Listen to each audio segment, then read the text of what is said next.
19 August রাখি নিয়ে কিছু টিপস শেয়ার করে দিচ্ছি। যারা দুপুরবেলা রাখি বাঁধবে দুপুরে 1:42 থেকে 4:19 মধ্যে বাঁধার চেষ্টা করো। সন্ধেবেলা যারা রাখি বাঁধবে সন্ধেবেলা 6:56 থেকে 9:07 মধ্যে বাঁধার চেষ্টা করো। ভাইয়ের মুখ সবসময় যেন পূর্ব দিকে থাকে রাখি বাঁধার সময়, এবং পিঠ যেন পশ্চিম দিকের দেওয়ালের দিকে থাকে, এবং ভাই আর বোন দুজনেরই মাথা যেন কোনো না কোনো ওড়না বা বস্ত্র দিয়ে ঢাকা থাকে। মেষ রাশির বোনদের তোমরা কি গিফট করতে পারো? যে কোনো গ্যাজেট বা ধাতব জিনিস।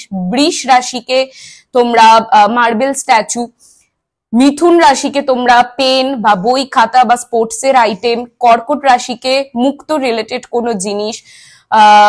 সিংহ রাশিকে তোমরা কপার মানে তামার জিনিস বা যে কোনো উডেন জিনিস গিফট করো। কন্যা রাশিকে তোমরা ব্রোঞ্জের জিনিস গিফট করতে পারো, অথবা লর্ড গণেশের রিলেটেড কোনো জিনিস তোমরা গিফট করতে পারো।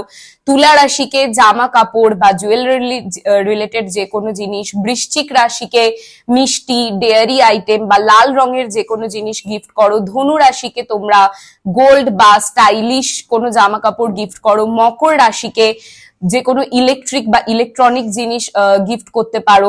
কুম্ভ রাশিকে ফুটওয়্যার বা ব্রেসলেট বা স্টোন রিলেটেড জিনিস।